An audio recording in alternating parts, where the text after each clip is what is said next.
Welcome to the Danny the Heck and what's your name? Not Danny the Heck. This is the What the Heck podcast, and also it's a YouTube video. So go to my YouTube channel, listen to us. We've just spent the last 20 minutes having the time of our lives. Doing take one and take two, and this is take three. And I forgot to press record. Mate. Done. And we were into really good stuff. And now we weren't, but it's great that you. And we're going to try pick up where we are. Okay, and we have to go back. I mean, it's sort of not going to be the same now. It's not. It's going to be different. It's going to be the same but different. We were on fire. We were like. We were lukewarm. Oh, speak for yourself. I was doing really. Oh, I don't need that picture. Today we're going to be talking about why do people get into crypto Ponzi schemes and stay in them despite everything that happens, like losing money. It's breathtaking, Rob. It's Brett. Okay. Well, can be. Okay, so one of my cryptos. Are you going to tell the story that you told before that they haven't heard yet? But when you tell it the second time, yeah, it's always better. No, it's not. It's crap. No, it's you know that. Great. It's going to be great. No, I wasn't listening the first time. Coin, and this time I don't want to mispronounce the name. Like I said that wrong. Yeah, you don't want to do that either. All right, Coin Market Bull is one of the scams I did a video on about four months ago, and it's probably my fourth most looked at video. It's got 2 people looked at it. It's got 2. Anyway, I got this guy telling me that it's. I'm going to have to read it because I'm going to get it wrong. Let's see. Would you like me to read it? Yeah, you read it. Read his words. Read his words. See if you can understand. What we're using this as an example is I want you to listen to a person that believes that it's real. And this got out. We just had dinner. I cooked Rob some nachos and fed my partner's boy who's away on holiday and left us at home alone. And I said, Rob, why don't we come home and do a podcast? And then we got talking about what are we going to do with this podcast on tonight? And then I thought, why do people so hell-bent have to believe that a Ponzi scheme isn't a Ponzi scheme and it's an opportunity of a lifetime? And then I said, I got this message from this guy today. And it said... I'm loving the passion, mate. It said, I'd like to think it's genuine. Their claim is that their trading bots trade very well on the short as to make the platform stable. I don't know. That's what he said. Danny, this could be one scheme that is uniquely successful, and I'm not disputing the work you do. It's very welcome. Facts need to be proven first. The platform has been running 7 months. Right. So just before we go on to what he just said, there's another one out there at the moment. It's called ViDiLOOK. And ViDiLOOK is telling people that if they watch advertisements or YouTube videos or videos, they're going to get paid, and they are circus animals. So the fact that he actually mentioned that they're doing something to generate the income, he has peace of mind in his brain, I'm assuming, that they're doing something for the money he's receiving. Bullshit. Zen-like. Right, so I reasoned with him, and then he came back with another. And he said, I appreciate your response. Yeah, he doesn't. I cannot understand why certain individuals that I won't name have stuck their neck out in support of growing this platform and would jeopardize themselves as being fraudulent. Good. Crypto is the Wild West at the moment with regulatory authorities. And maybe there are a few porkies being told, but that doesn't mean it's out to deceive. It's 40,000 plus community. Hold it, stop there. But he hasn't finished. Now, he said a few porkies. So I pointed out in the previous message that when I researched the office address of this company, that didn't exist, and also their CEO, his photo was taken off a LinkedIn profile, and it had no association with the CEO that was running the company. And when I did my video, they actually removed the CEO of the presentation after I'd exposed that the CEO wasn't real. But this guy says a few porkies. Carry on reading, Rob. And it says, I'm either a fool and you're right, or maybe you have gotten this one wrong, Danny. I suppose we'll find out eventually. I only invested $400. I wouldn't miss it if it fails. Can you pass the calculator, please? And I would never expect myself to fall for a Ponzi pyramid, but I've just got a gut feeling that this isn't a fraud. Oh, calculator, please, Rob. Calculator. Right, so here we go. Calculator coming out. Now I'm just doing this here. 400 times 4,000, because on average it does... 40,000. Yeah, I got it right. Yeah, come on. I slew my words, not my calculator. Yeah, and miss a zero. Okay, equals. That's 1.6. Is that 1.6 million or more? Oh, that's 16 million. If you need to know that, get a calculator or read. The calculators. Yeah, that is. That's 16 million. Wow. Now, That's a lot of tamales. HyperVerse. What I did my apprenticeship on was HyperVerse. I'm your saviour from... I slurred. I'm your saviour from HyperVerse. You may have seen the video. I was wearing a cheap suit. Thank you, Keith Williams. Anyway. As opposed to a cheap tracksuit. Everyone, the minimum investment was 300, and HyperVerse claimed they had over 1.5 million people, which was $4 billion people had invested in the scheme. This guy says that there's 40,000 people. He only invested 400,000. And why would you do that if it's straight up legit? Well, you'd put the whole lot in, mate. You put your house in, I you stole put your your retirement. I know you. Oh, sorry.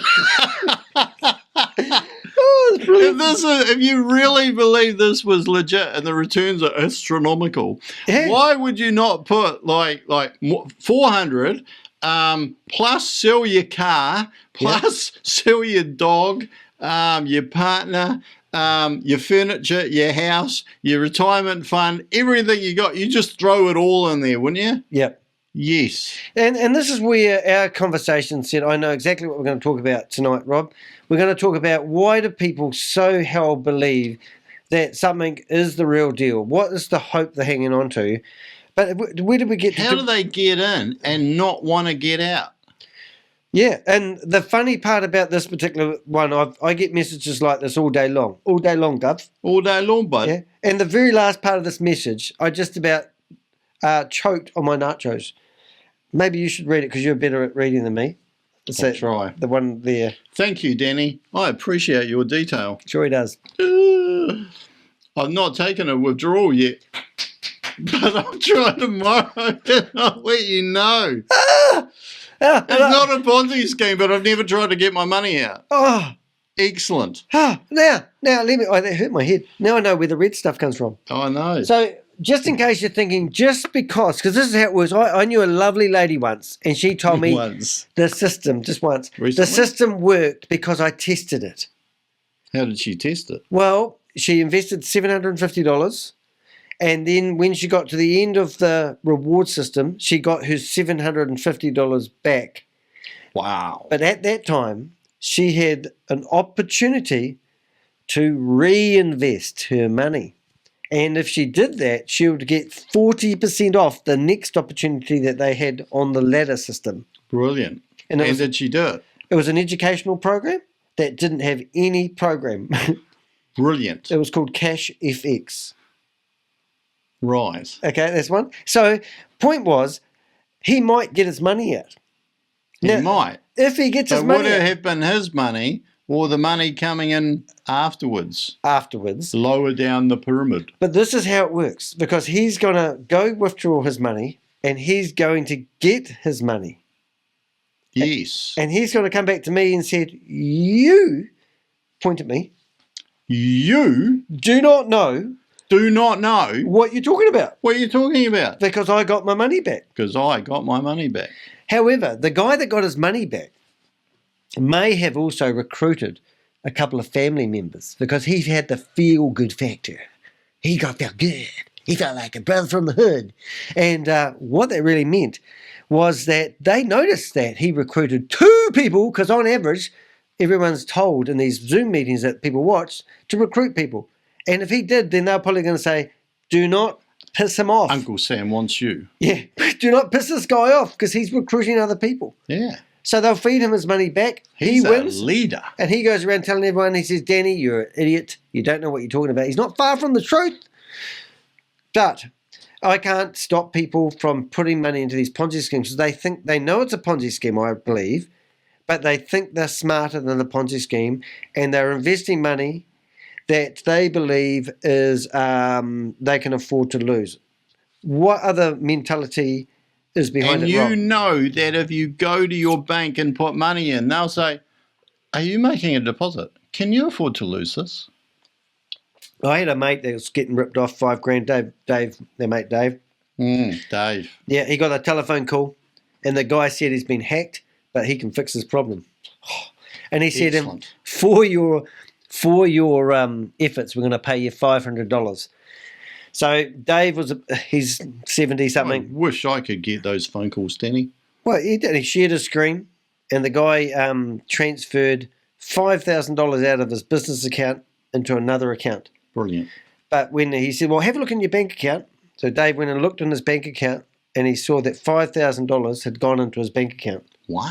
So, and then the guy goes, oh my God, I gave you too much money. I'm going to lose my job. I'm a family man.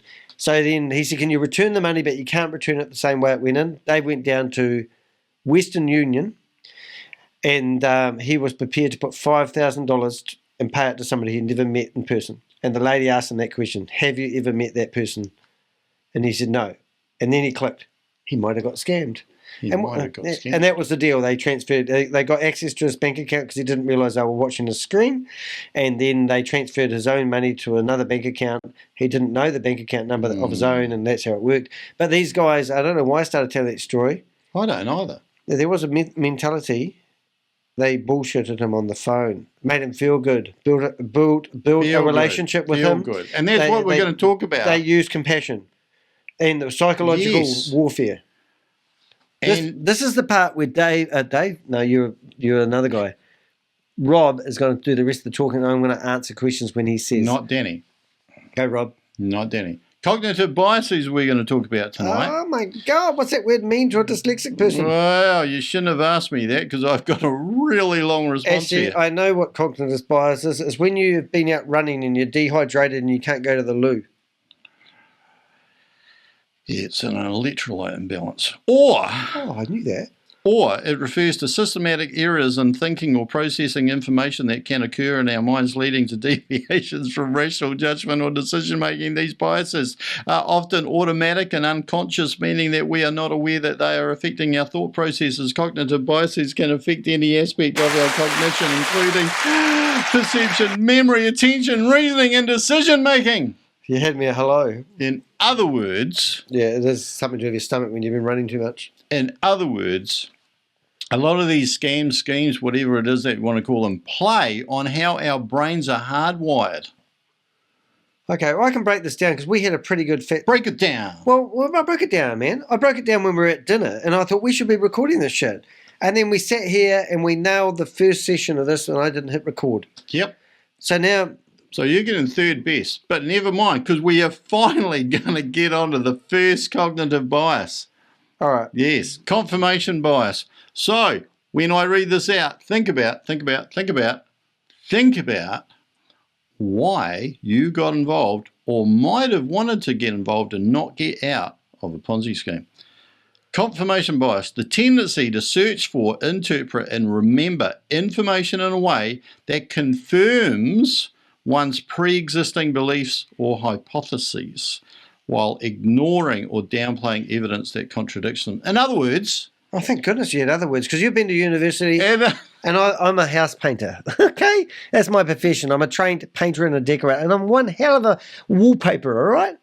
Anyway, carry on. Yeah. University boy. Yeah, okay. Educated versus normal person. So it basically means that if you invested, let's say, $400 into a scheme, the fact that you made that decision to make that investment, you want to confirm it. You have a mental bias that you want to confirm that was a great idea. I can understand that. So you want confirmation and you want... That it was a good idea. Yeah, yeah. And that's like momentum thinking. It's kind of, I've done this. You're endorsing your own behavior. Every time you see something, every time you hear something... Cuckoo. You're going to run it through your brain, and if it's good news... I think I have a cuckoo.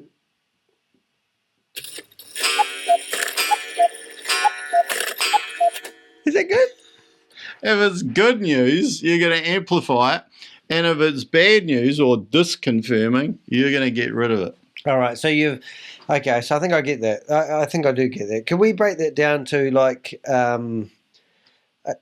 real layman's... So it's doing an action, and because you've done the action, you want to feel good about it, so that amplifies the fact that you've done it and you've done the right thing. So you've made the decision and you're going through with it no matter what. You put $400 in, and I'm just going to run off an example in my head. You throw $400 in. Yep. You turn up at a training meeting.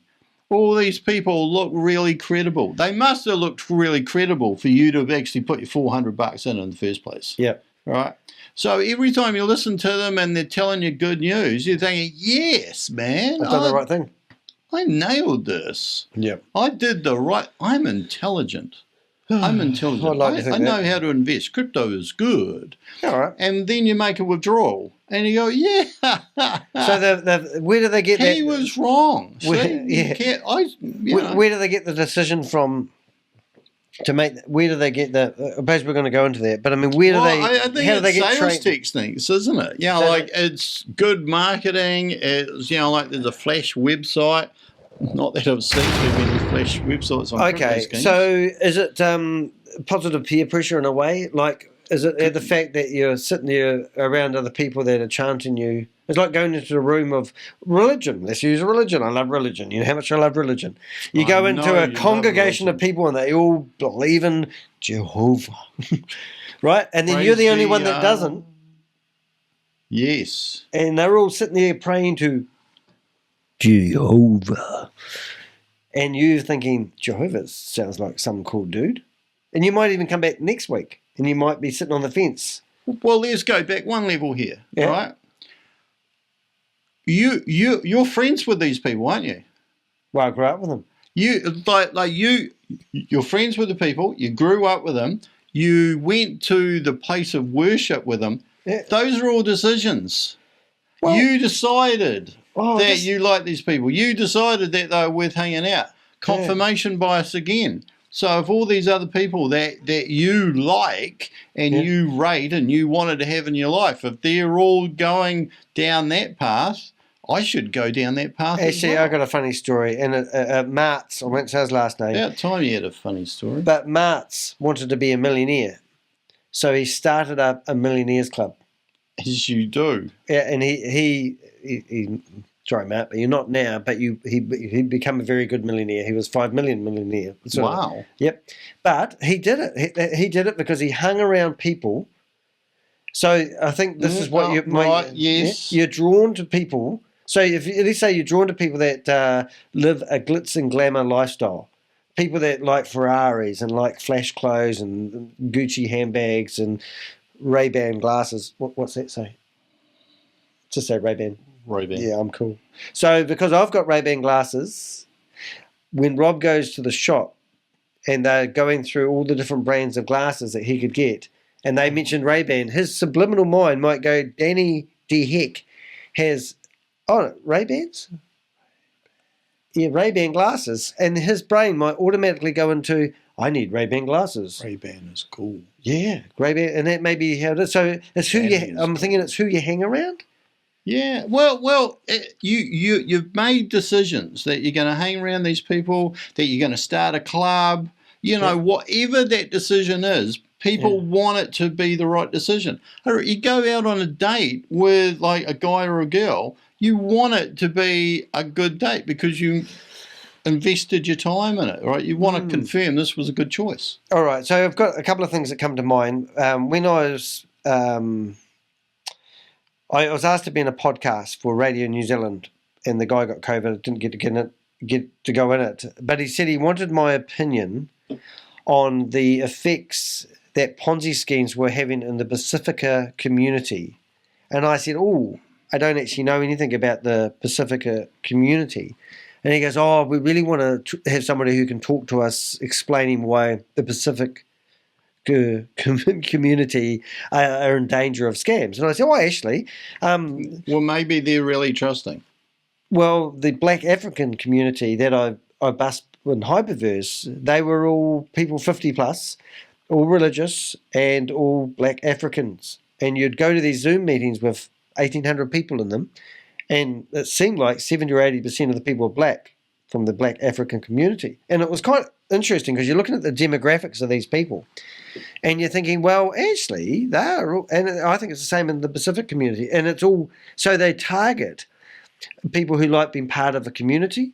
They target people that have strong beliefs in something. So that cognitive whatever, when you've been running and you get dehydrated and you can't go to the loo effect, is what they're targeting. They're going after those people who are, I wouldn't even say easily led, but maybe trustworthy.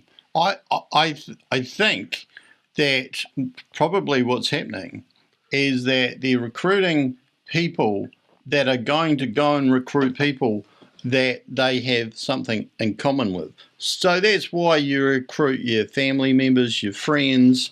That's why people of a certain community are more likely to persuade other people of that same community to get involved, because they've got that Trust. Commonality, trust and its credibility, ethos. I've got to go to the loo, so you can take the podcast for a while. See you later, mate. Right. Well, back in a couple of hours.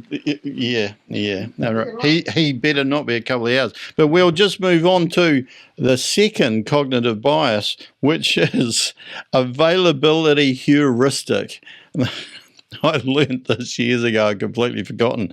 But it says the tendency to judge the likelihood or frequency of an event based on how easily it comes to mind or how available it is in one's memory. I have no idea how that relates to this at all. So we'll go on to number 3. The third cognitive bias is anchoring bias. And that is the tendency to rely too heavily on the first piece of information encountered, the anchor, when making subsequent judgments or decisions, even if that information is irrelevant or misleading. Man, some of these are really obscure, but you got to remember a lot of these are at play, even if we don't understand what they are, because it's just the way that our brain is hardwired. You said you could move the mic. All right, so you read the question out, and what I'm not going to ask you to reiterate and bore the people. But what do you think I would have got by you reading that? I don't think you would have got anything from that at all. Well, let's just leave it, and I'll listen to it back later and see how you got on. Did you give it? Well, we don't want to bamboozle people. I don't know that a lot of these, like all of these, necessarily relate to. Because the problem I have with most people that criticise my thinking is they think I don't know shit, and they're right.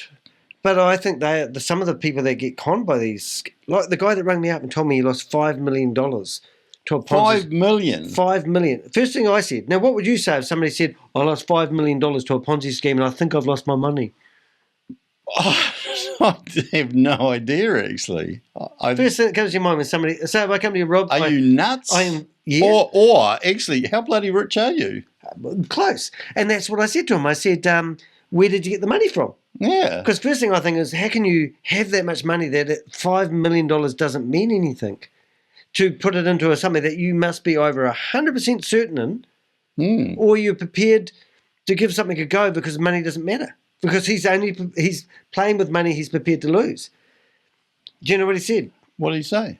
It wasn't his money. He'd made it, or he'd borrowed it, or he was investing on behalf? He was the intelligent person in the family. He used to work, not Wall Street, but something like that. Yeah. And he was not a financial advisor, but he was the guy, he said he used to watch the transactions going through the financial system, and he knew there was millions of dollars being and he reckoned if he could clip a little bit of that money, he would, and he thought that HyperVerse was doing the same thing at the same time. So he understood it. He relayed that to his 117 family members who all invested money with him and let him do what he does well. Wow. Boom. You know what was happening to him? Can I get? Yes. Yeah. He was worried they were going to take him to court for malpractice, and he was worried that the only thing that he had was his asset, was his house, and he was going to lose it. And he asked for my help. Well. Do you know what I said? That was the second mistake. So it would be $5 million. No. Well, I mean, what do you say to somebody like that? How do I help people like that? I might be a bit jovial about it. I might think it's a bit of an interesting story to tell other people. But when you're hearing these stories, you think somebody was hoodwinked out of investing $5 million. That's going to change their life forever. Well, into investing, yeah. Yeah. Now consider that. Yeah. Consider what it looks I'm like, glad that we've got our mojo back, because after doing this at dinner, mate, when and you then saw cognitive bias number 2 and 3, there was no mojo going on. yeah, and we're still recording. Testing 1, 2, 3. Testing 1, 2, 3. I'll just test the sound. Hello. Hello. Can you hear the dinosaur? That's a dinosaur. I love dinosaur It's hunters. like an old elephant. Woo, woo. Anyway, so Okay. Rob. So picture this. What do you see when you go into a website or anything that's advertising a crypto Ponzi scheme? I have got so many friggin' stories I can go on all night, but I do one, that dinosaur. I'm going to shoot it. Before you say that story, Yeah. I just want you to picture in your mind's eye what those Facebook pages, those YouTube clips, those websites look like. And I'm going to read out what cognitive bias number 4 is. Can I say it first, or are you going to read it first? I'll say it first. Framing effect. The way in which information is presented or framed can affect how people perceive it and make decisions. For example, presenting the same information in terms of gains or losses can lead to different choices. In other words, how I perceive that, if you've got a flash website, if you've got a seemingly fantastic computer-generated video that's showing all of this information in its most positive light, then that is the framing effect. If it looks good, it must be professional. It must be I'm so glad that deal. you read that out before I blurted my stuff out. There you go, Dan. All right, so a guy, and I will say his first name if I can think of it. His name was Martin. And I helped Martin get his money back from a scammer. 10 grand. Boom. Woo, woo. Woo, woo. He got paid off, and then he won't talk to me anymore. But that's okay. I've got therapy. What he said to me is he looked at these people's website. He read through every single page of the website. He read the white paper. The white paper of the website told him all about it. It was anybody. He said, I remember these words. Anybody could have read the same information and come up with exactly the same conclusion that this was the real deal. Woo, woo. I said to him, I don't read and write, mate. I'm dyslexic. Never read a book in my life, and I haven't, I promise you. I just burped. I get that. Like, I'm reasonably computer savvy, but if you went into like HyperVerse, Hypernation, and they've got all these little weird NFTs going around, and there's like those big billboards and stuff. I love billboards. Well, only big companies, only legitimate companies do that. So I would have questioned. I question things. So if you said the unit, I don't know, but let's just say that website was written perfectly. Every single thing of it, all its T's were crossed and his I's were dotted. I go back one layer and I go, who wrote the website? I check out the website address. I find out who owns it, who the directors are. I go and look at the companies and see who they are. I'll go back to those companies, how long they exist. I'll go onto the company's register and see when they filed tax returns. If I have to investigate something, I just keep going back and back and back and back. Now, do you notice one thing though? With all of these crypto schemes and all that? No history over the last 3 years? Everything's digital. Yeah. Everything's digital. But but the way you work these days, you don't need an office, mate. Yeah, well, this is true. Look at us, we're in the solar system. We have a brain on the wall. We do have a brain on the wall. And we're actually, not everybody has a brain on the wall. We're coming to you from Dubai. Yes, are we? Yes, right next to Sharjah. Yeah, why is everyone that runs an opportunity of a lifetime from Dubai, Rob? Because the jails are smaller. Have I got a buzzer? Oh, this is still ticking. It didn't stop ticking. No. I needed to find... Oh. Rob, boom. Why is everyone running an opportunity of a lifetime living in Dubai? I think the jails are smaller or the camels are bigger. I'm not too sure. Yeah. All right, where were we? Okay. But think about that. Go outside crypto, invest in anything else, you can see it. Coca-Cola. Oh, they're using technology. Microsoft, you can see it. You know, like it's Apple. Okay, I've got a company that makes calculators. Have you? Casio? Yep. Now, if you want to invest in this company, we get these calculators made in China, $1.50. $1.50, and we sell them in New Zealand shops for $19.95. There's 3 people in the company. We've got a marketing guy who's a whiz kid, and we've also got a guy who's really good at sales, door-to-door marketing, and he knows how to get into all the big companies. Currently, we have a problem. We don't have enough buying power. We can actually get these calculators for $1 each if we buy 100,000 calculators at the same time. Calculators, I didn't say that right. And would you be interested in investing in the company? We've been going for 2 years. Our offices are on Columbus Street, 386, one of the first. Why don't you come and sit here and meet the other guys? That's business, isn't it? Yeah. You almost sold me. Yeah. Well, except my phone's got a calculator, so why do I need another one? Well, it's true. A calculator's a bit old technology, but it did have solar power. Oh. Yeah. That was our environmentally friendly. A unique point of difference. So, I mean, isn't that what business is all about? So why do people believe that a company that doesn't have an office, hasn't done any regulations, like they're not financial advisors and all that sort of stuff, they don't have anyone that's got a good history. They got heaps of disclaimers. Oh, they're disclaimers, mate. All over the place. One of them I read the other day said that you aren't allowed to do a class action lawsuit against them. You can't sue. Yeah, but if you want to do it, you've got to do it one-on-one. We're going to start a business. But the first thing is, you cannot sue us. Yeah, well, not as a group. Individually. No, individually. Yeah, individually. Yeah, that's good. And this company, I won't spank us one at a time. I won't say their name, but this company is producing a cell phone. And they said it's going to have... we won't say that name. Yeah, they've got 2 operating systems on the one phone. Yes, Android and something else. So when you boot up the phone, you have to choose what operating system, I'm assuming.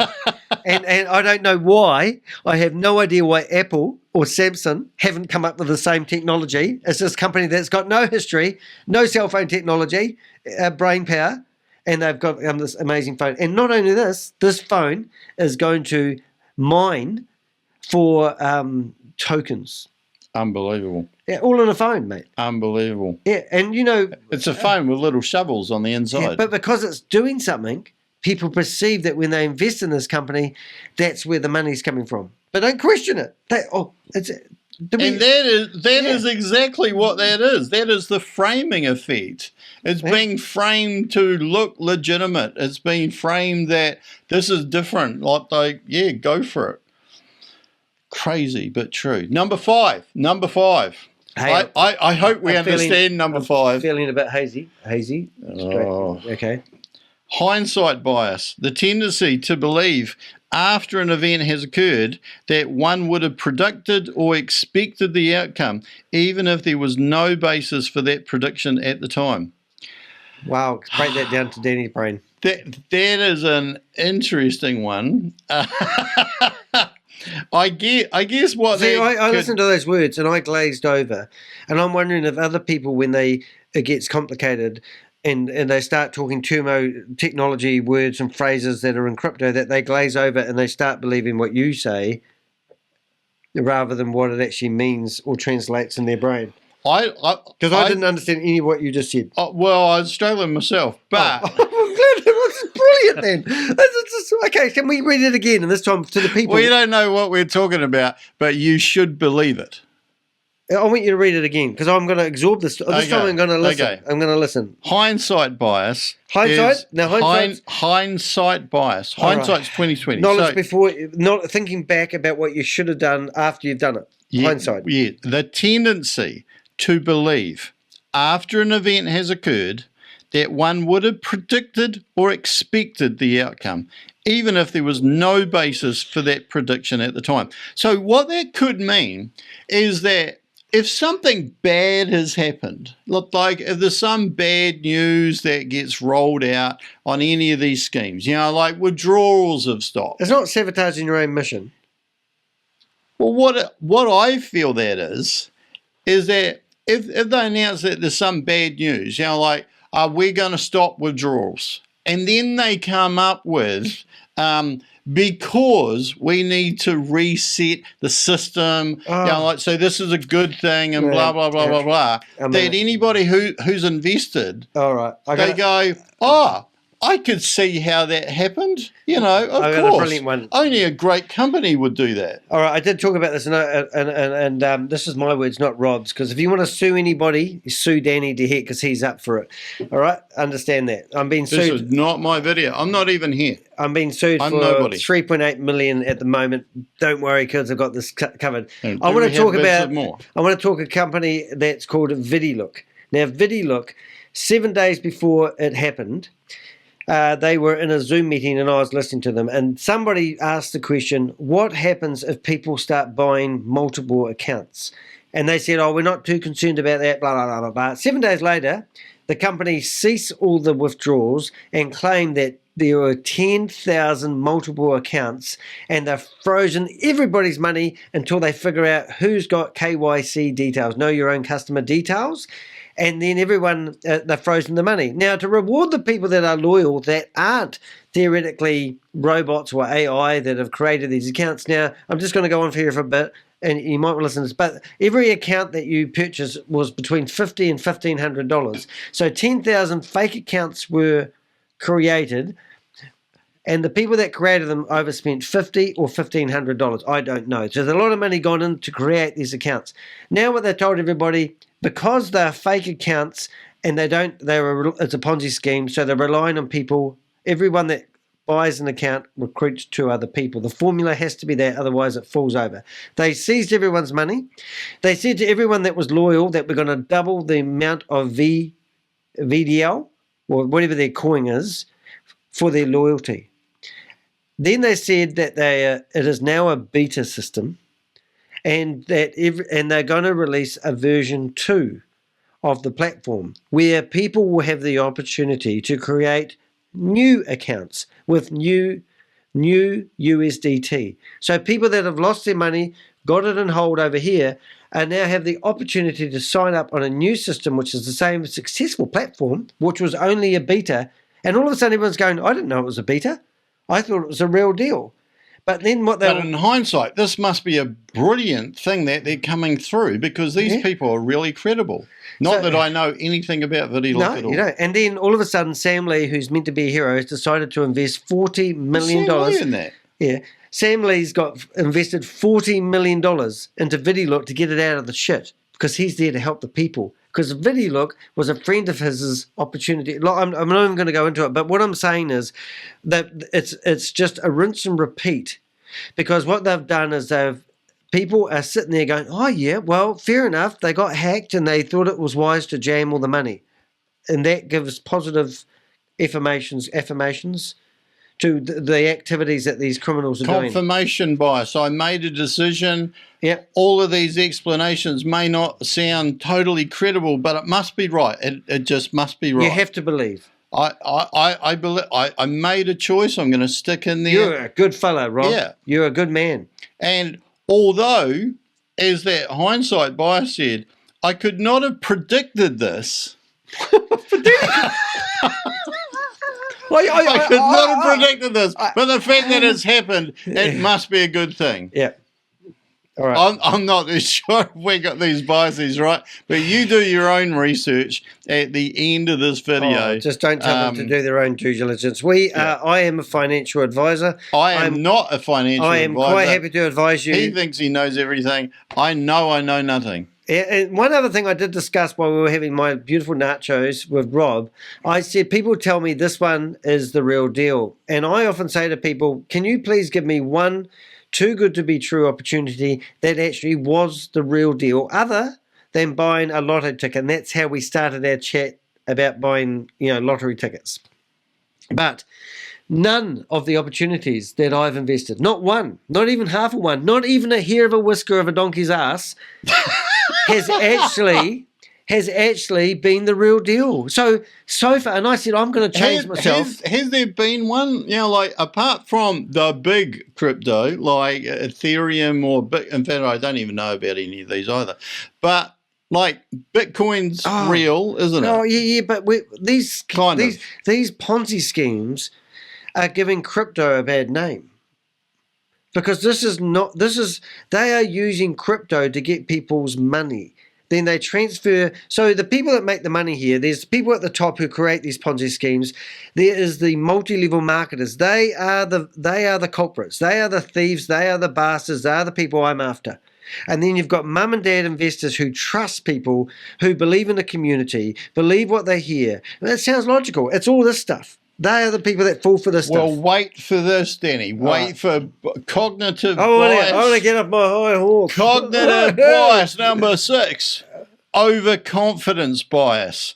The tendency to overestimate one's own abilities, knowledge, or performance, leading to errors in judgment and decision making. So basically what it means is that you mentioned mum and dad investors, and basically the stereotypical mum and dad investor doesn't actually know anything at all, but they do a little bit of research, a little bit of due diligence, and now they're Warren Buffett. Boom. Who's Warren Buffett? I know everything about crypto. That's what a lot of these people are thinking, right? Because you and I knew somebody who we won't say, that was in common, who was investing it into crypto, and Elvis Presley. Sorry, bro, I had to say. Yeah. It was Elvis. He was singing Little Teddy Bear. It was Elvis. Teddy Bear. I'm all shook up. Yeah. So a lot of these people are talking as if they really know about crypto. You know, like they've gone to these training meetings, they've read all the literature, they've read the white paper. No, everything. So I just did part 3 of HyperVerse. Overconfidence. There's a guy called AVTAR, Evtar. Not Avatar, but Evtar. Right. Evtar in part 3 was blowing steam up Kalpishas Patel's and whatever his name is, Keith Williams' bottom. And he was saying how wonderful these guys were, and they were just the best things since sliced bread. And he truly believed what they were doing, and he was applauding them. He was saying that they were amazing. Right now, 12 months later, the same guy was talking to Sam Lee, and he said to Sam Lee, when we were introduced 12 months prior on video, because I've got all these archive videos I'm doing, he said, we knew nothing about crypto. We didn't know anything about staking. And now? We didn't know anything about blockchain. And now? And we didn't know anything about how to switch out USDT into different cryptocurrencies and transfer it back into whatever. And now? He said, we've caught up. He said, overconfidence. We are not stupid. You have stole our money. You have bamboozled us with terminology that we weren't familiar with. We didn't understand what it was, and we are caught up. And he gave it to this guy. Now, Sam Lee... that maybe is not overconfidence. That's maybe reality. Yeah. And that one. Yeah. Yeah. So, like I said to you, with the coin bull market one, the guy said 40,000 people have signed up. He said, I think you're wrong, Danny, but I haven't taken my money out yet. And, of course, how would anybody know how many people have signed up? And I said, in 5 months. How would you know? Well, they say these numbers. Yeah, how would you know? And that's why earlier on when I mentioned 1.5 million people. A legitimate company has to publish records. Yeah. When was the last time you saw any crypto scheme who published anything? Because when you're at the beach and you pick up a handful of sand and you say there's 1 trillion pieces of grain of sand, whatever it is in here, you have to believe it because you can't be bothered to count them. And because there's so many other people doing it, it must be real.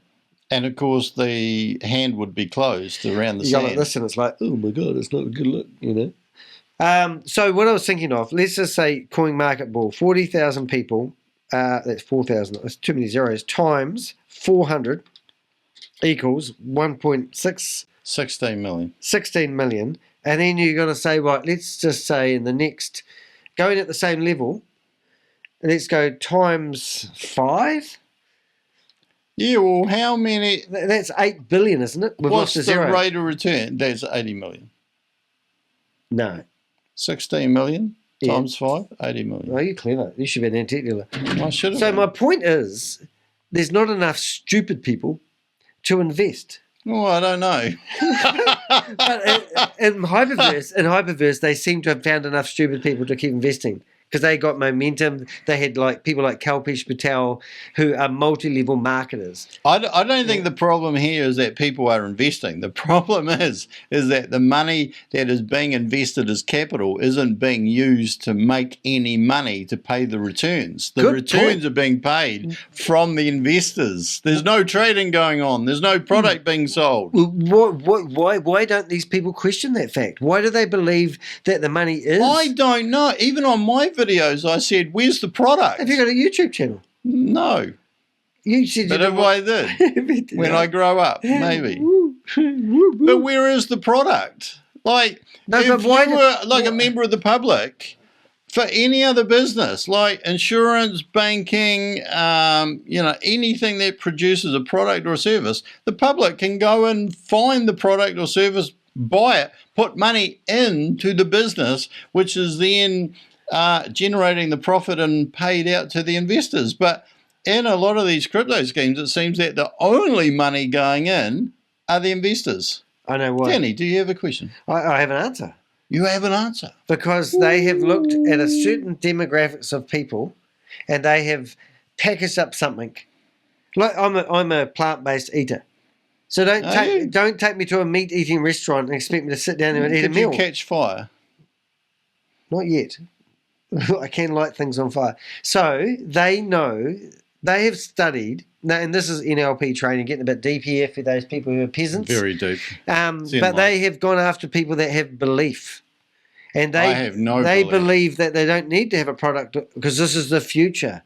This is the paradise. This is where it's going. It's a new form of business. And this is remember when they used to have those I used to sell computers to people. They used to ring me up and say, I want a computer.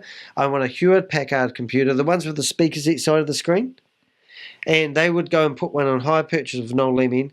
I would go pick it up for them and I'd turn up in their house and I'd set up on the computer, get their 333.6 modem going, get them on the internet, and they would pull out this piece of paper and they go, I want to go to fortuna.com. I don't know if it still exists. It doesn't, but that was the name of the website. And I go there and they go, we've invested in a multi-level marketing. It was a pyramid scheme. And they wanted to see where they were on the pyramid. But they didn't have access to the internet. So they wanted me to get a computer, get them on the internet, teach them how to use the internet so they could watch themselves go up this pyramid.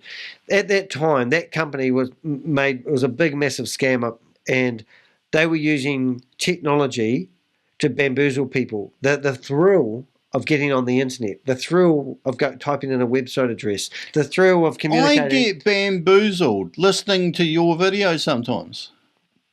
Oh, and I don't mean that you're confusing or anything. Oh, it's just that you're talking this crypto speak. Yeah, I don't know crypto. Yeah, but you know, I'm a financial advisor. Know the crypto. Trust me, speak. Rob. Oh, do I? You know the crypto speak of a lot of these crypto schemes. Which is like its own language, and of course I listen to you and I kind of pick up the odd word, if you know what I mean. You know, like it's like learning Spanish or French. You know, like you listen to it enough and you can, bonjour. Hey, did you know the last video we did actually got some good traction? It shouldn't know, should it? Did. We did well. I think really shouldn't. That's really cool. So it'd be a good time now for us to say, hit the thumbs up button. And if you enjoyed us today, you let us know why. Why? If you don't post any comments, we'll know you don't love us. But anyway, so what have we learned so far? Where are we up to on this question? Well, we've just got a couple left. We've got a couple left now. So the whole point of this podcast, for my layman people and myself, is that we were trying to figure out why people don't want to listen to us, are hell-bent in doing their own research, and will easily give their money away to people that don't actually have a product or service, but are giving them a hope. And we were trying to understand what makes that person think that's the right thing to do. Why are people suspending common sense? That's perfect. Yeah. We should leave it there, really. And it's because... Oh, we do know the answer. Well, we know the answer to this. We've figured it out. We've studied this over nachos. They want to. And I think it's because there's some hardwired things. They need this to be right. What? They need this to pay off. They need this to come through. Praise the Lord! They need this to get the money Jehovah! to change their lives, to become the person they always wanted to be. So it's hope. And maybe desperation. Far out. I nearly swore because I remember being interviewed by the New York Times. That's me. And there was a guy. Did that happen? A guy who took out his whole pension fund. Yeah. He was he won't mind me saying his name. His name is Mike Lucas, and he said he took out his life savings at 61 years of age. He was on a disability benefit, and he got told by these scammers that his money that was secured in, what do they call it, in his pension fund was a Ponzi scheme that the government were running. So he took his money out and he put it all into... I did not like hearing that. Why have you got one? No, because there's like a stupid manipulative statement that people were perpetrating. Do you know who did it? Do you know who made it? I know exactly. Panicky Nick said that to him, and he I'm not believed saying him. that. I thought it was someone else. But sue me, not him. His name's Bill. yeah. Anyway, so what they told me, the reporter said, why did he do it? Was he hoping he was going to get 3 times his return on his money in 600 days? And I said, I used to think the same way. I used to think this guy was greedy. I thought all the people that invest in these opportunities were greedy. And you just said the word that I come out with. It's desperation. It's anything in business. I've had some really good business things come along in my life. I'm a millionaire now. Just kidding. but every business is successful if they get their timing right. Every business is successful if they have a clientele. They find something that's trending. So this is trending. Hold on. Yeah. Every legitimate business can be successful if the timing is right. I did a blog about 6 weeks ago, and it said, I think it was $26 billion lost in crypto scams since I think it was 2013, and I wrote it with AI. I was going to say myself that they know of. Yeah, probably. Yeah, and people keep quiet about it because they're embarrassed. So why is it so rampant right now that people are shilling out their money to crypto opportunities that don't even exist? I wonder, to be perfectly honest, are they still doing it? Because like 3 years ago, it seemed like there were thousands and thousands of people doing this, but it's like everything's falling over. Have you ever heard of the expression flogging a dead horse? Yeah, I think they're riding this until not only the hoofs get worn out, and wait for this, the frogs get worn out, the pastons, the fetlocks, the knees. Yeah. Now we're up to the elbows. Okay, so I got to give my wee illustration about hope. Let's say I was locked up and I didn't do anything wrong. I got accused of defamation, just saying, and they locked me up in a prison in some jungle, and I thought I'm doomed. Anyway, one night I figured out how to escape. I cut a hole in the fence, and I snuck out, and I got through the hole, and I thought I got out of the prison. And so then I started walking away really quickly, and then I thought I better run, and then I heard all the lights come on, and I thought, ooh, ooh, ooh, and then the sirens went. I thought, oh shit, they know I've escaped. And then I thought, shit, I better run. So I started running, and then I hear woof, woof, woof, woof, woof, woof. Hey Pixel, hey Pixel, woof, woof, woof. And I thought, oh my god, they're out, the dogs. They got dogs after me, they're on my seat. So I started sprinting, and my heart is pounding at my chest, and I'm going, oh my goodness, I'm running, and then I see flashlights. And they can see me, and the dogs are getting closer. But then I saw a clearing, and you'll upset the green screen doing that, Rob. Just stop it, okay? So I saw a clearing, and I ran for it, and then I ran over a cliff, and I'm oh my goodness, I've got away, and I'm falling, and my head everything's slow motion, and I started hitting a whole lot of branches, and I managed to grab a branch, and I'm hanging onto this branch for dear life, And I'm thinking, oh my goodness, I can't believe it. I've managed to escape the prison, the wardens, the dogs, the flashlights, the guy with the machete that was chasing me, which I forgot to mention in my story. And then I think now I have to hang on for my dear life onto this branch. And then a gentle, familiar voice from behind says, Danny. And I go, oh, it's Rob. Go, mate. He goes, let go of the branch. And I look around and I see that I'm only half a foot off the ground. So what is happening right now is people are educated. They either think they're too smart for these Ponzi schemes and they know better and they don't want anyone's help, and that was mentioned. Or the fact is that they've been hanging on to hope that it's going to come right for so long that they haven't been scammed and there's a possibility that they could get their money back. But I'm that friggin' gentle voice from behind who's your friend. I don't have any... I want your subscription, by the way. If you could hit subscribe, hit the bell, and be notified when the new video comes out, that'd be great. And also, if you could hit the thumbs up, that'd be good. That will get the video out to YouTube, and more people will subscribe to my YouTube channel, and I'll get public awareness out there. But I'm your friend, and I'm here to tell you to stop giving your money away to these friggin' scammers. They're rampant little... Before you do the big wind-up, Mr. The Heck, let me tell you, because this follows on from your story. Oh, okay. I want to go to the toilet again. Sunk cost fallacy. Hold it. It's like, read it slow down. I'm going to the toilet. Read it loud.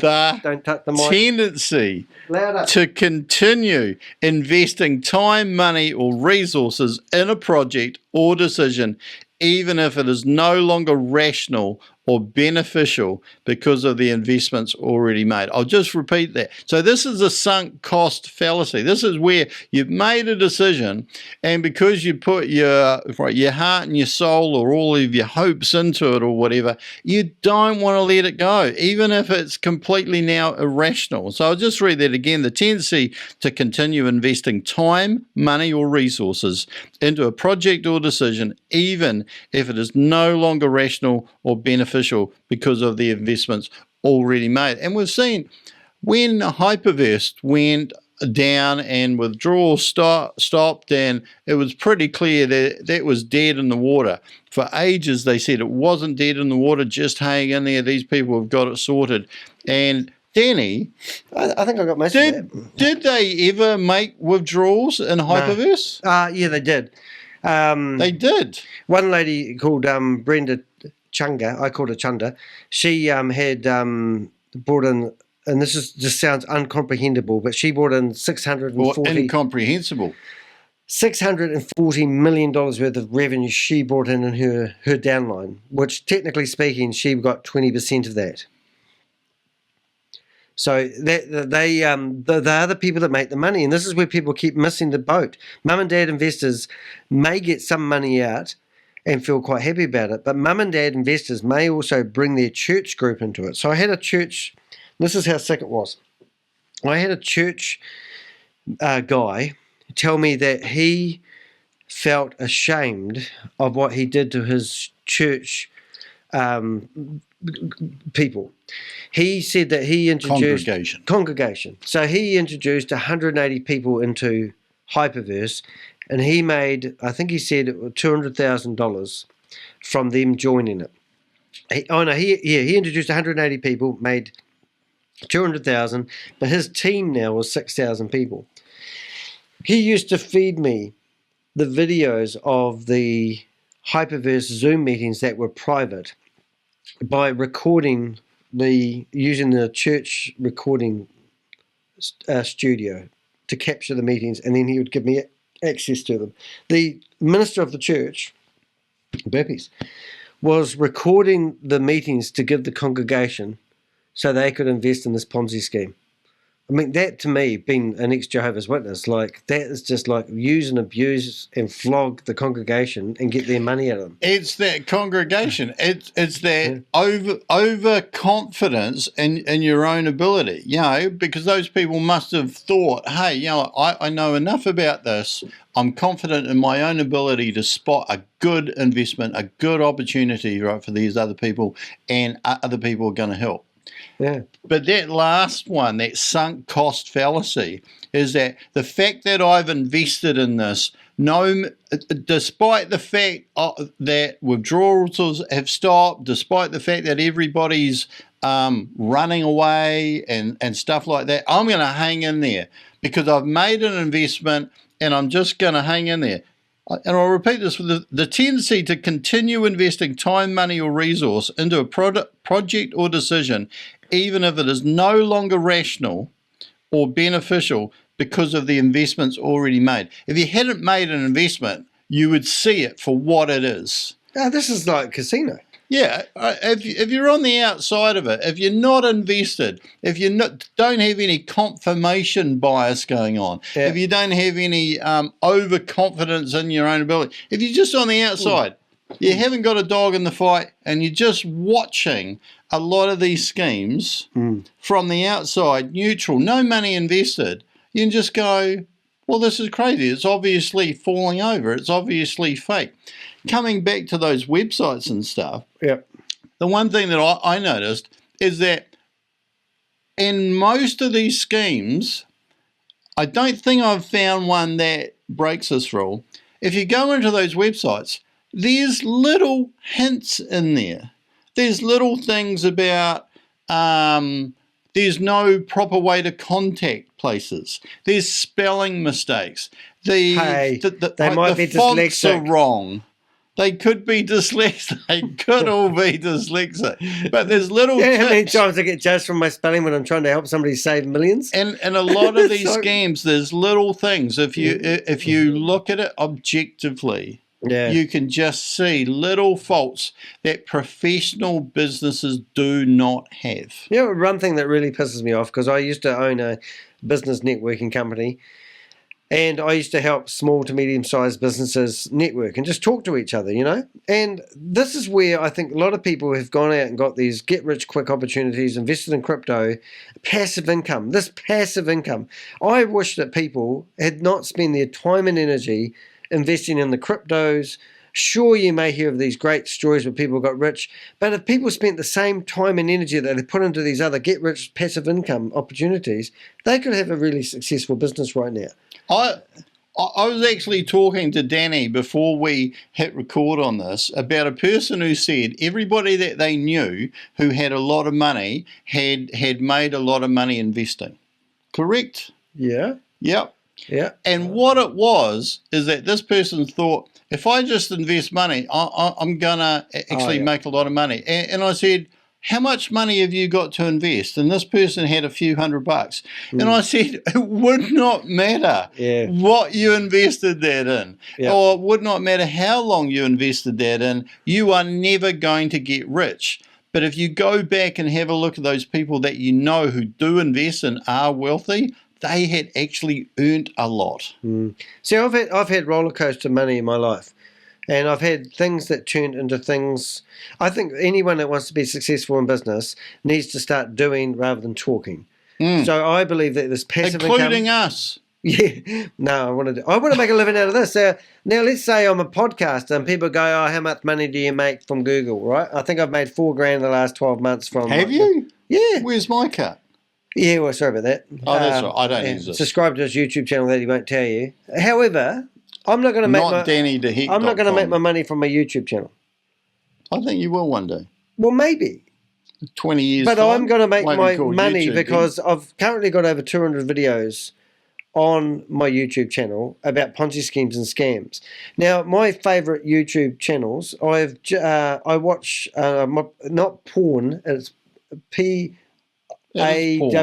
Porn. Got black and white. Not porn. No, what the other one I mean? Black and white porn star, the one in Las Vegas. So Harrison, whatever. Like pawn shop. Yeah, they sell secondhand goods.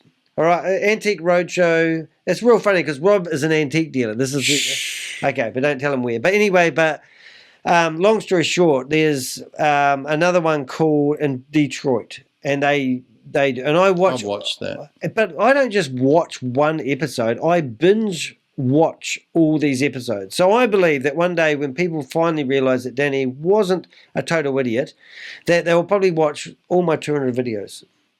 And they will, Rob. And and that's how it works. Scary thing is, I think I might have. Well, he does. Rob used to go out for long walks and on short planks. and he used to listen to my videos. And when I stopped producing these long-form videos, I mean, for goodness sake, I was criticised for producing these 2 or 3 hour long videos. Rob was the person that listened to them. Boom. Yeah, walking, listening. So why I'm saying that is that I've watched every episode of Judge Judy, and I believe that one day I've had a book company come to me wanting to publish a story about my life, which is quite, which is good. They said that they're going to put me on hold, and I said I've got some good stories coming in. And then I've got other. You create opportunities by doing things in business, and this is where we want. I'm going to jump in there. No, I want to. I'm just going to sell them the Gintu knives. Sorry. You can go on about side hustles. You can go on about passive income. You can go on about all of these other things, like about basically doing not much and getting a lot. And people are tapping into that. People with, let's be honest, a lot of these people that are in these crypto schemes are very talented. They are very good at what they do. They've mastered PR. They've mastered marketing. They've mastered the gift of the gab. A lot of it's really great motivational selling and great motivational speaking. You listen to this stuff, and if you embodied it and took it on, it'd be fantastic. But the fact of the matter is, there's no guts there. There's no guts there. And if you took that time listening to those people, got motivated, and actually went out and created a product or a service, or teamed up with other people like-minded and created a product or service, put the work in, that you're doing your due diligence and worrying about, whether your $400 is going to get, it's got to be there to be withdrawn. You could make more money. You wouldn't have to worry about a scheme. Business networking was funny because I used to have, at one point I had 14 meetings in my Christchurch where I live. And a week. And people used to say to me, how many have you got, how many real estate agents have you got? Have you got a real estate agent in the group that I want to come along to? And I go, yeah, there's 3 of them. 3. And I go, yeah. 3 other real estate agents, and I go, but we don't have one real estate agent in each group. We all have one thing in common. Do you know what it is? And they go, and I go, we all systems and processes. We're all in business together. We're all self-employed. It doesn't matter what we're doing. We all help each other. It's not about trying to go to a group of 30 people and selling your product or service to these people. In fact, when you come along to my business networking, I don't want you to bring your business cards. I want you to go there and share your experience, your knowledge, and your skills with other people in the group. Because collectively, let's just say that you had a problem with your opposition. And let's say that you're an antique dealer. Let's just pretend you're an antique dealer. And you sat down on a table with 5 other antique dealers and you discussed what you have learned over your years of experience. And there might even be a young fellow that's just started up. Imagine the insights and the value. Imagine if you just got one nugget. Yeah. And you walk away and we all learn and feed of each other. And it's the same, what I see with these crypto opportunities, it's just money. And, it's Imagine if all of those communities actually went on to Zoom meetings and talked about how to actually work together, motivate each other to go out there and create legitimate businesses. Become a better version of yourself, and your business would also become a better version of itself. You talked about congregations before. Yeah. You talked about all of those communities. Get together, motivate yourself to go out there, put the work in, put the mahi, as we say in New Zealand now, put the mahi in, and go and create something that gives somebody value, which is what hopefully we're trying to do here. All right, give some value to the people who are listening. So let's just wind it back a wee bit and go. People who have a lot of people think that people that invest in investment opportunity are greedy. It's out of desperation. We've gone through COVID. We've learned all about using Zoom. We're confident with it. Now use that technology to turn it into something to help people. Maybe you become a consultant and maybe I've learned enough about a YouTube channel where I can help somebody else out. Maybe that person that wants help with a YouTube channel might be a graphic artist and might be able to produce me better logos for my website. Maybe that person may specialize in using AI and all this sort of other stuff. We share and we help each other. So I remember somebody gave me an example, which I'm really passionate about how many friends you have in your life. And they talk about your main circle of friends is normally about 5 people. I see you, I talk to you every day. And my partner, of course, and then I've got... Occasionally I'll listen. Yeah. And then you have that greater circle of people. That's just 25 people. And you might see them once a week. You might be not really friends with them, but you have some... You might work for... Like my other mate, Steve, he's in my 5, but I also work with him. So he's probably in the 25 circles. Then when I meet his partner, we go out for dinner. I know her really well. She might be 25. And then you go to the biggest circle again, is 50 people. And it just gets bigger like that. But eventually you hit a circle that you can't maintain. You can't spend the time needed to build better relationships. But I think people often that they target for these Ponzi schemes are people that may have made money from being clever. They may have got some inheritance money, which a lot of them are. But they lack on ways to build friendships, how to build relationships where you can trust one another. Instead, they listen to a family member that they do trust. A family member comes along with a bullshit story about making money out of crypto. They trust and they invest. And now a lot of people have burnt those relationships as well. So, I mean, I think if we just employ some really good old-fashioned shit, and that is, learn ways of becoming a better listener.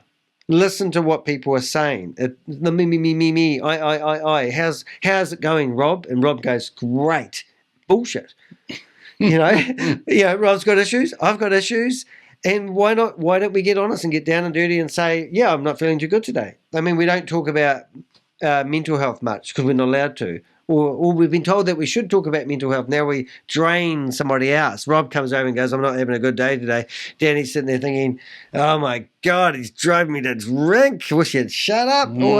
Or if I talk to Rob and help Rob with his problems, then Rob might listen to my problems for a while, and that's how we roll, and life's good, and that's how we survive. So it's all about surviving and thriving in life.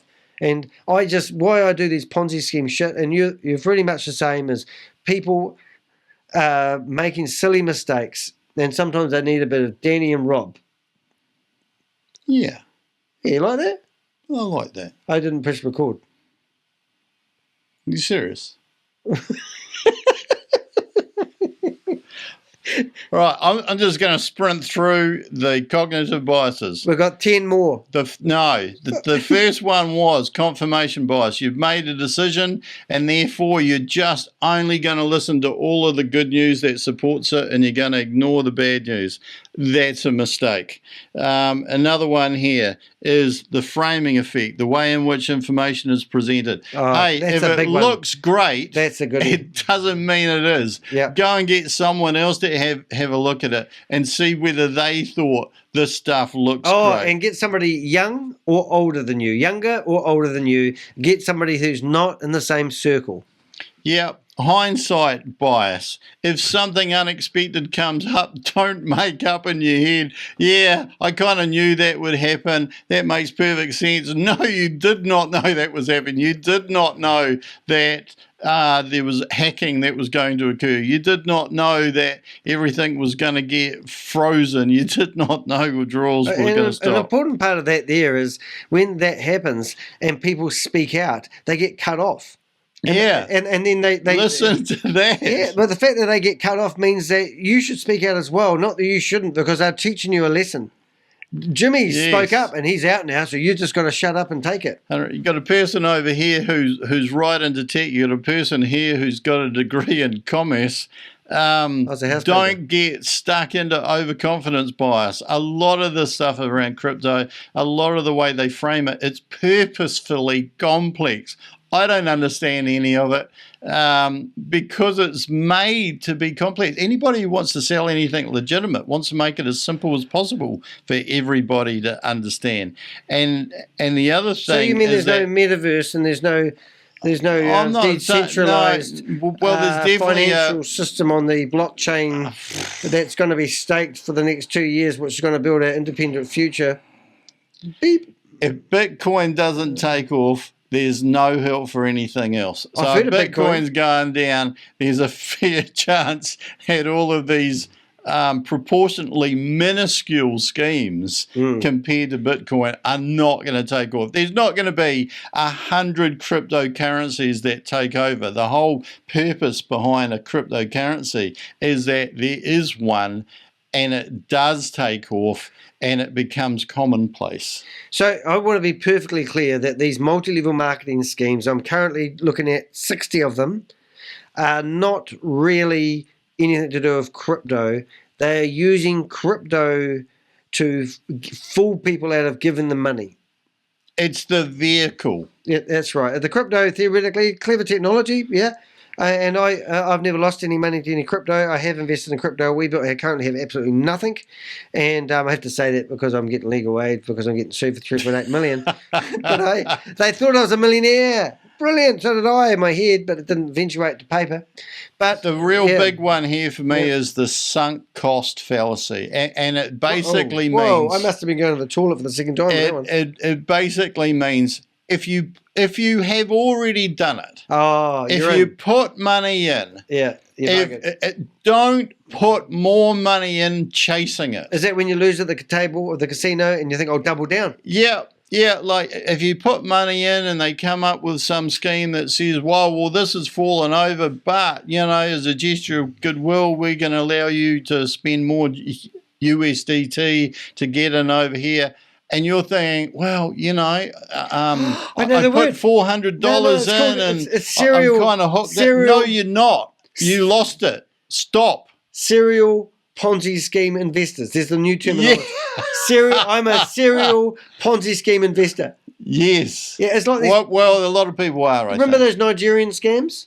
Yeah. Yes. There was a support group in America for Nigerian people that had been scammed by Nigerians. There should be a support group for this. A lot of them had been scammed 2 or 3 times. How does that work?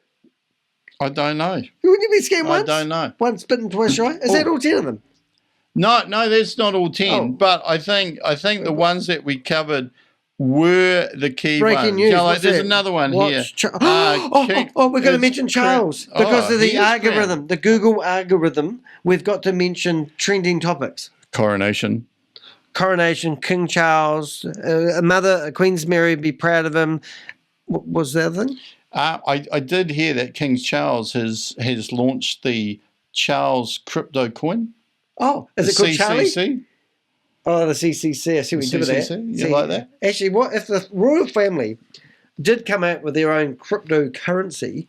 What would they call it? Yeah, and would they need a Ponzi scheme to wrap around it? And would Harry and Meghan be involved? The Meghan coin. Me gain coin. Me gain.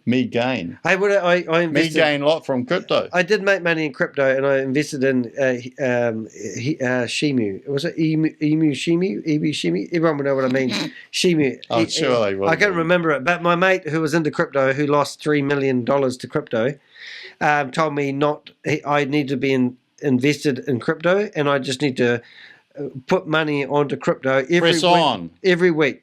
Ride the wave. Yeah, just keep putting money in and do it regularly. He said, don't try to find the highs and lows. And then he lost. Just press in. So I went and bought, I think, $400 worth of Shemu Inu. And I made $1,200. And I thought, oh my God, this crypto is really good stuff. So they took all the money out. Whose money did you make it from? No, it was real money because it was made from artificial money. And the artificial people in the world, you know that. Yeah, all the other people getting in later on. So I made, I don't know, whatever it was, $600.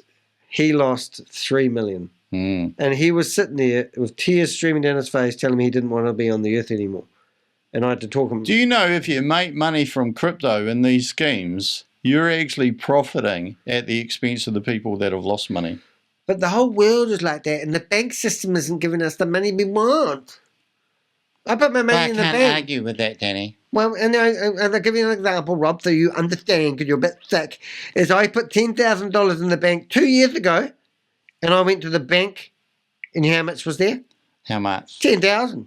Wow. Yeah. Yeah. Do you know why? Great return on investment. I didn't get any return. Yeah. Well, you still got your money, though. But the guy down the road, he told me, that if I give him $10,000, he's going to give me $30,000 in 600 days.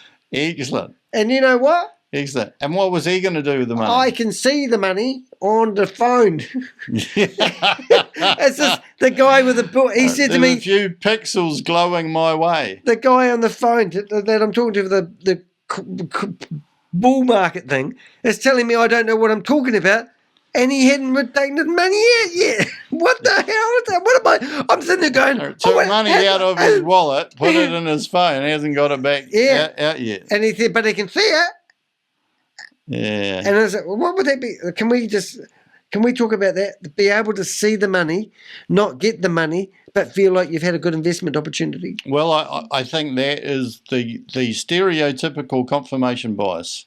You're having a look at an app on your phone. Monopoly. You want it to be true. You want to believe that you made the right decision. You want to believe that the rewards are piling up. You want to believe that this figure on the phone is going up and up every day. You want to believe that this is real.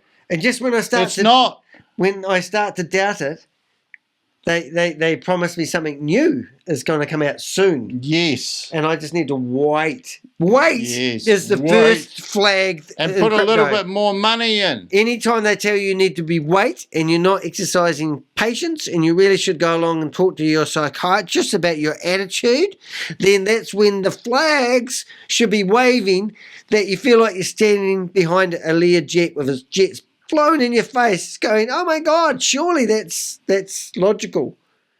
I'm talking like a jump. I would not invest in crypto, full stop.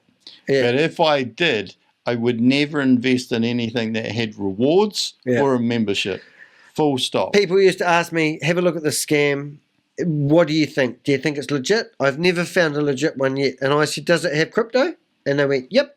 And does it have multi-level marketing is actually what I used to say. And I go, cool, those two things put together equals scam.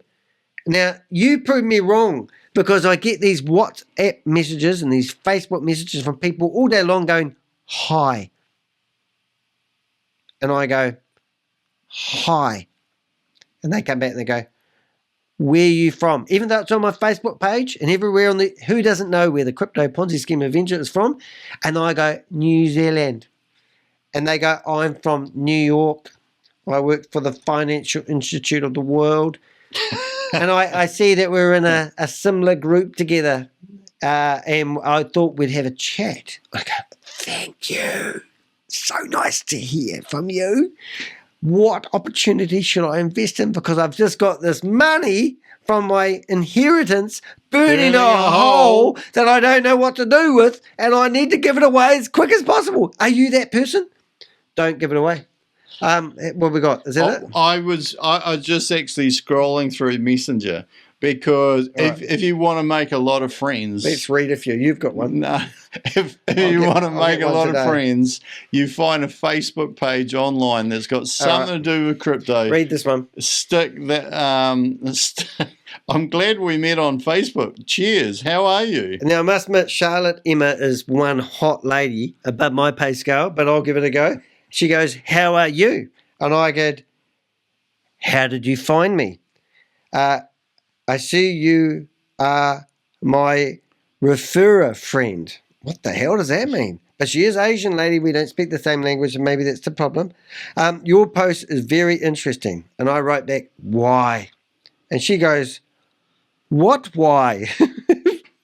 And then, sorry, my Facebook login is on my computer and I don't have a webcam or microphone, so I can't answer the phone. Because every time I get one of these beautiful people ringing me, I go, let's do a full front. I'll ring it back and see the answer. Do that. If you're ever uncertain and you get these messages, ring them up straight away. They never answer. If you want to make a video, we can do it on WhatsApp. Now, why would that be?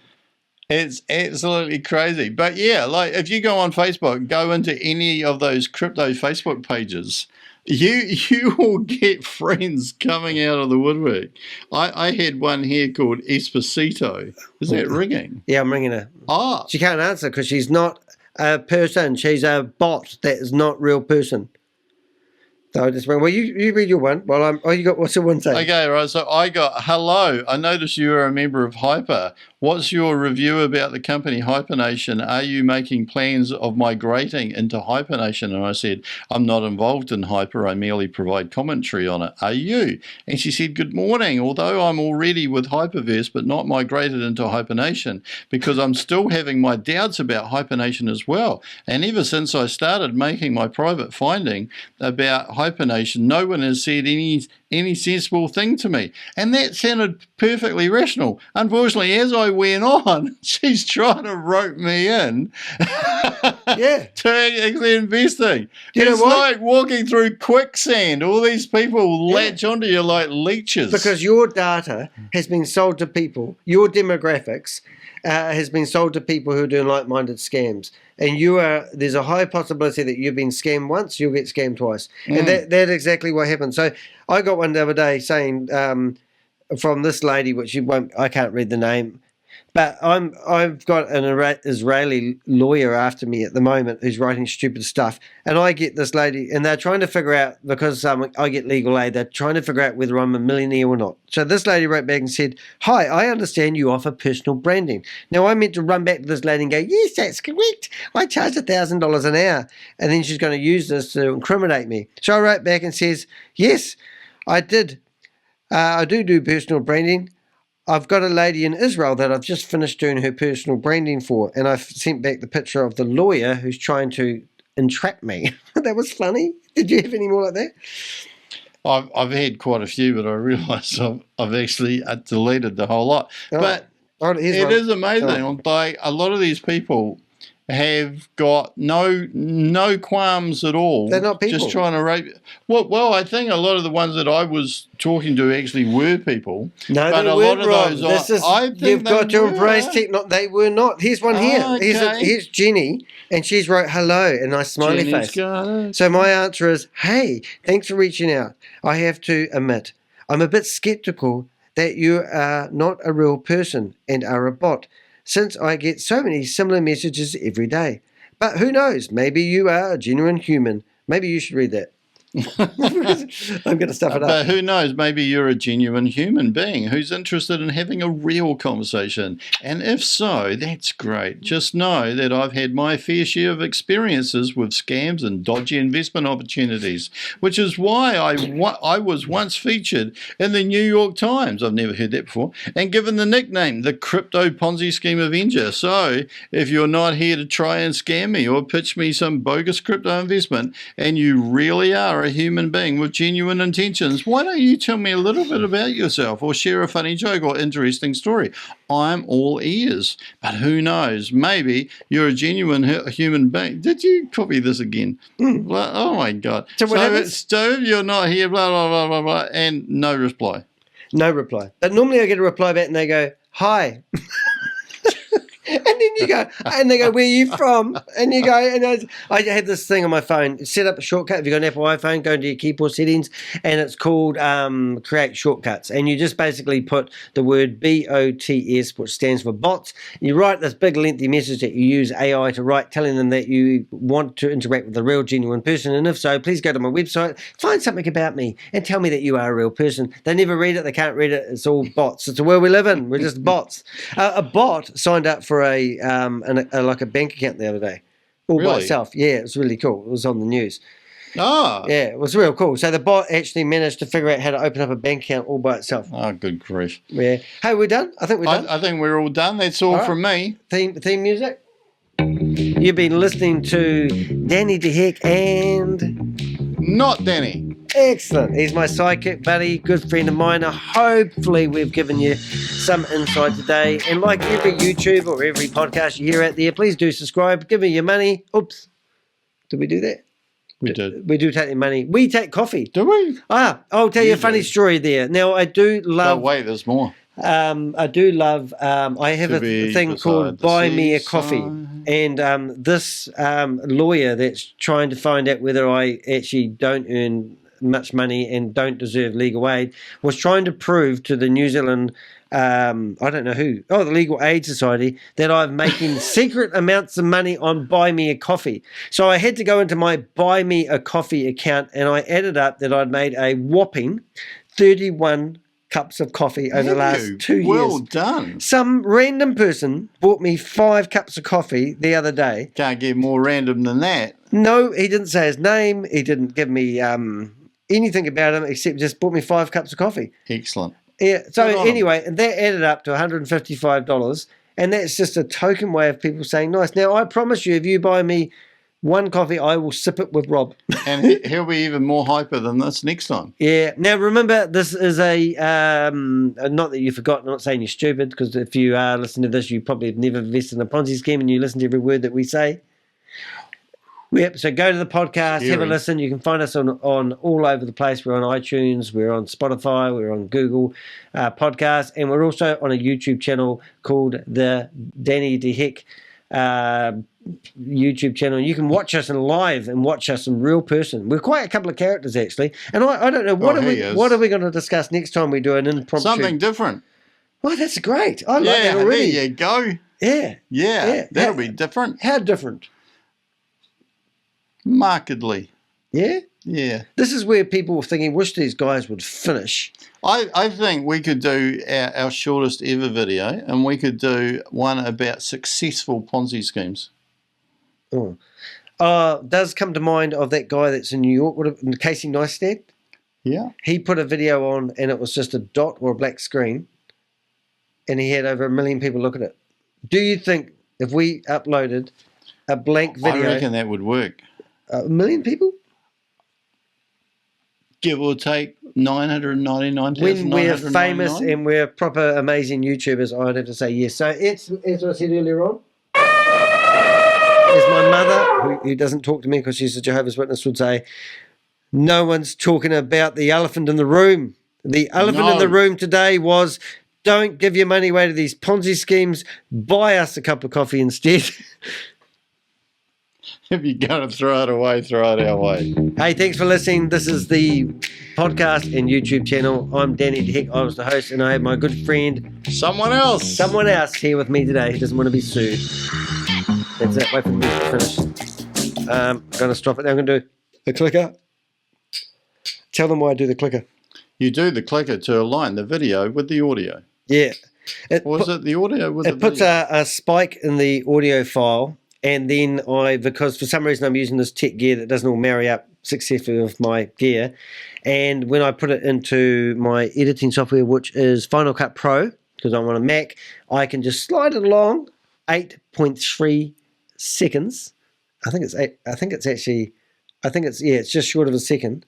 And then, and if you look at my lips now, they're perfectly aligned. But if you're listening to our podcast, you'll probably think, why is he telling us this shit? But in the video, we really need to get it right. So that's us. Now, I think we did quite good. All right, we're going to stop. That's good. See you guys.